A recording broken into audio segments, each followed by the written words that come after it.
terviseärevus tähendab, et inimene kahtlustab ka kõige väiksemate sümptomite ilmnemisel fataalseid haiguseid. Sellele lisab hoogu üleüldine ärevuse foon geopoliitiliste sündmuste tõttu ning loomulikult ka uue aja tehislikud sõbrad nagu ChatGPT või Google. Kui ärevus juba sees, on võimalik pea igast sümptomite otsingust leida midagi kurja kuulutavat.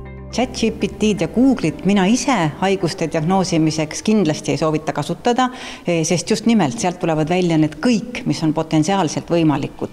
Meditsiinis on nii, et sagedamini esinevad haigused, esinevad sagedamini ja nii lihtne see on. Ehk et kui teil pea valutab, siis on 98% tõenäosus, et seal taga on mingi muu sagedamini esinev haigus kui ajukasvaja, mida näiteks Google pakub ka ühe võimaliku peavalu põhjusena. Ehk et sellistel natukene terviseärevatel inimestel ma kindlasti ei soovita guugeldada, see teeb asja ainult hullemaks. Tihti tunnevad terviseärevusega inimesed, et peavad kohe saama arstile ning ei suuda enne doktoriga rääkimist isegi muule keskenduda. Kuigi vahel aitavad uuringud ärevust leevendada, siis see võib ka vastupidiselt mõjuda. Teine asi, mis me arstidena ütleme, on ka see, et kui on reaalselt terviseärevus, siis ühegi lisauuringuga ega analüüsiga me seda ärevust maha ei võta. Sellega me pigem süvendame seda, sest alati on võimalus, et me leiame midagi, mis normist erineb. Ja siis ärevus kohe tõstab pead, see on midagi hoopis hullemat, sellega tuleb ka tegeleda.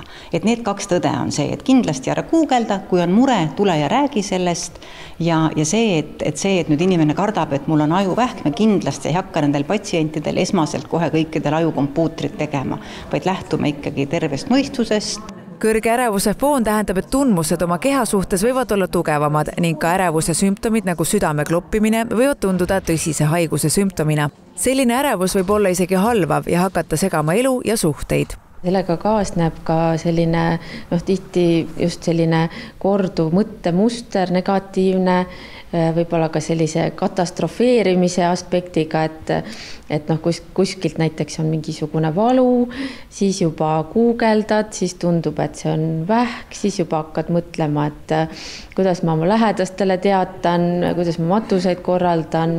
Selle taga võib olla ka perekondlik põhjus, näiteks on inimene oma laste jaoks ainuke hooldaja ja kardabki oma tervise pärast.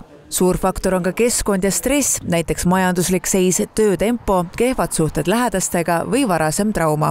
Mõningane selline riskitegur on see, kui inimesel endal on olnud mingisugune tervisekriis või mõnel lähedasel on olnud selline haigus või äkiline surmajuhtum või midagi sellist. Perearst soovitab leppida teadmisega, et oleme inimesed ning meil ongi erinevad kehalised vaevused. Tasub usaldada arste ning ka oma ärevust tundma õppida, et seda paremini kontrollida osata.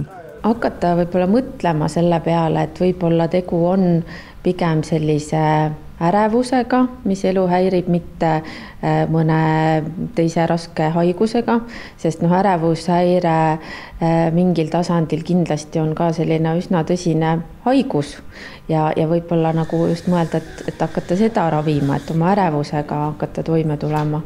Ja esmane asi ongi, et õppida natuke tundma seda oma ärevust, et mille peale ta võimendub, mis seda leevendab.